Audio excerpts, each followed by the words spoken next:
Almost whole year round ay malamig ang klima dito sa Tagaytay. At pag ganitong malamig, ganado ang trikadang kumain. Sa paghahanap namin ng mga masarap na restaurant, narating namin ang RSM Lutong Bahay and Seafood Restaurant. Madali itong hanapin dahil nasa tabi lang ng highway. Winner talaga pagdating sa Lutong Bahay. RSM started way back to 1992 in Binian, Laguna. So, nag-start ang owner ng RSM Restaurant from simple karinderya, serving binalots, na nagustuhan ng masang Pilipino hanggang sa lumago ito, hanggang sa nagkaroon siya ng branches. Mantakin nyo, mula sa isang simpleng karinderya na ang tinda ay binalot, lumaki ang RSM hanggang sa magkaroon na ito ng branch dito sa Tagaytay. Di lang binalot ang nasa kanilang menu ngayon, inihain nila sa amin ang mga best sellers nila tulad ng Mixed Seafood Special, ang mainit-init pang bulalong Tagalog. Sino ba ang isdang tinatawag na tawilis na dito lamang makikita sa Taal Lake? At Seafood Kare-Kare. Nagugustuhan nila yung panlasang lutong Pilipino na specialty ng RSM. Even foreigners and balikbayans, ito yung paboritong pinupuntahan ng guest from here in Tagaytay dahil ito yung hinahanap nilang panlasang Pinoy. May pagkasosi ang lugar, magandang pagkakaayos at malinis. Gaganahan ka pang kumain dahil tanaw mo ang Taal Lake at Volcano. Yeah! Dito tayo ngayon sa RSM Restaurant. Yeah! At sinasabi nga nila, ito daw ang isa sa may best bulalo in the Philippines. Yes! Tingnan natin kung anong kakaiba sa kanya. Bakit? Yan! At habang ikay kumakain, haharanahin ka ng kanilang in-house band. Super Band! Nasarap!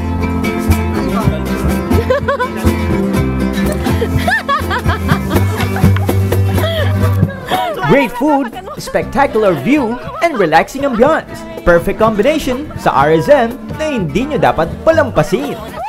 So we are inviting you here in RSM Lutong Bahay Seafood Garden Restaurant here in Tagaytay to experience our special bulalo na binabalik-balikan po ng hindi lang po balikbayans, Filipino balikbayans, even political peoples and celebrities na pumapasyal po dito at bumabalik.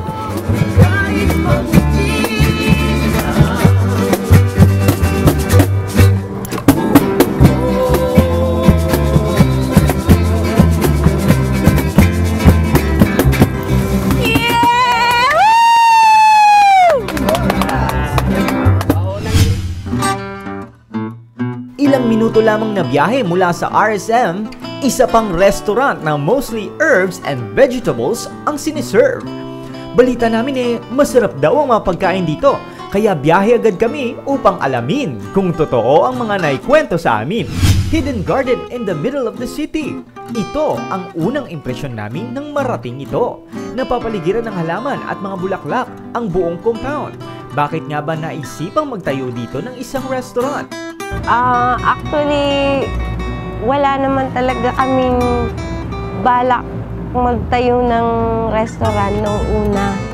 Mga greenhouse lang to. Kaya lang, ewan namin, biglang dumating yung, siguro dahil sa mga kaibigan niya na palaging nagpupunta dito kasi maganda nga ang lugar. Tapos, nung una, mga picnic, kunwari magdadala sila ng pagkain. Sila na din yung nagsasuggest na ano kaya kung magluto na lang kayo tapos babayaran na lang namin yung kumbaga yung expenses. Vegetables ang madalas orderin sa kanilang menu na sila mismo ang nagtatanim. Ito nga yung aming green salad, organically grown pasta na hinahanap ng palagi ng mga guests. Kasi yung pasta namin, ang kaibahan, parang make your own pasta. Ikaw ang gagawa ng combination na gusto mo. Masasabi ngang out of somebody else's necessity or needs, kaya binuo ni Miss Sonia Garcia ang Sonia's Garden. Nung una, parang hobby lang niya magtanim. Kasi mahilig siya talaga sa farming. Tsaka sa mga bulaklak, mga herb. At tsaka, sabi niya, gusto niya yung kakainin niya, gusto niya siya ang nagtanim. Hanggang sa, yun na nga, gusto din niyang makatulong sa mga kapitbahay namin dito. Yung gusto namin yung ginagawa namin. At nakakatulong sa mga taong nakatira dito. Yung mga gustong mag-aral, binibigyan ng pagkakataon na magkaroon sila ng trabaho para makapag-aral. Tinutulungan din. May dagdag na rin sa mga services nila ang bed and breakfast cottages. Very elegant ang mga cottages dito na pwedeng rentahan. Lahat ay ipinangalan sa mga herbs na tanim ni Ma'am Sonia. Very spacious at malinis, kayang i-accommodate ang whole family. One rule pag nandito ka, bawal ang mag-ingay. 3,000 ang accommodation namin on weekdays. Tapos on weekends naman, meron kaming additional na 400 overnight. Kasama na yung dinner and breakfast. Sonia's breakfast includes Filipino and continental dishes. Then, there's Sonia's cheese-flavored rendition of Chinese hopia. Hopia translated to English means good biscuits. May spa services din sila to complete their guest vacation. May mga function rooms na pwedeng ganapin ang iba't ibang events. Bukod sa sarili nilang tanim na vegetables, nagtayo na rin sila ng panaderya. Makakabili dito ng mga tinapay for merienda. Sa mga gustong bumili ng mga natural health products, nariyan ang country store. Very affordable ang mga items dito. Ini-invite ko po kayo na pasyalan itong lugar namin, Sonia's Garden, dito po sa Tagaytay. Ang lugar po namin, Back Estate, Alfonso, Cavite.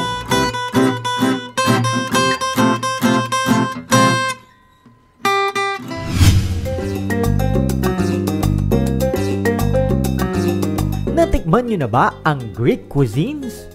Kung hindi pa, dadalhin namin kayo sa Manos, ang sikat na Greek taverna dito pa rin sa Tagaytay. Taverna ang tawag sa maliliit na restaurant sa Greece. May kaliitan nga ito kung ikukumpara sa ibang mga restaurants na kahiliran nito. Pero kung sarap, servings at authenticity ang pag-uusapan, tsak sold ka sa Manos. Sa katunayan, ang iba nagpupunta lang sa Tagaytay para kumain dito. The Greek Taverna started 2005. That time I choose the Tagaytay because of the weather. It's a nice, pleasant weather here, and it reminds me Greece. Dinala ni Manos sa Pilipinas ang masasarap na pagkaing Griego sa pagbabakasakaling magustuhan ito ng mga Pinoy. At hindi siya nagkamali. Instant hit ang Manos. This is authentic Greek taverna in Greece. And that's why it's a family business, homemade cooking. And we don't use chemicals, preservatives, coloring, manteca, vetsin. And because it's family business, we're fixing everything here. Baking bread, pita bread, fermented milk, we're making yogurt, we're making garlic sauce tzatziki, we're making feta cheese, grilled patties, and also desserts, baklava, everything. Their first opinion is masarap and healthy. Immediately they understand from the taste, and also they love the prices. Paano nga ba i-describe ang isang authentic Greek cuisine? One of the most healthiest cuisines in the world, yes. It's one of the most ancient cuisines. In ancient times, they don't use preservatives, coloring, manteca, so everything is natural and healthy. Ang sikreto kung bakit masarap ang mga pagkain Griego ay olive oil. Napapalabas nito ang natural flavor ng bawat ingredient. Tikman nga natin ang ilan sa mga inihain niya sa amin.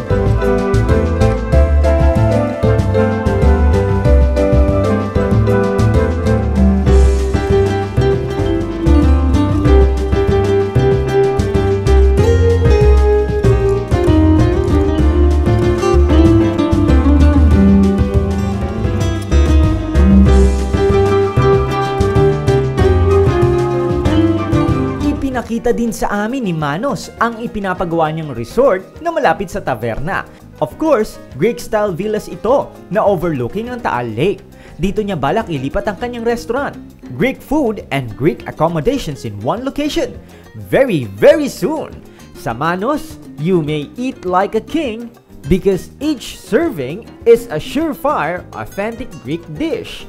So, what are you waiting for? Dine at Manos Greek Taverna now. Now is this summer coming is the right time to come to visit the Greek Taverna to taste the Greek food, the authentic Greek food. So everybody are welcome.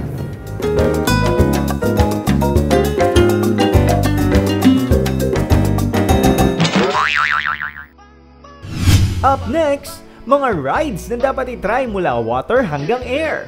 Next na yan sa pagbabalik ng Bread and Butter.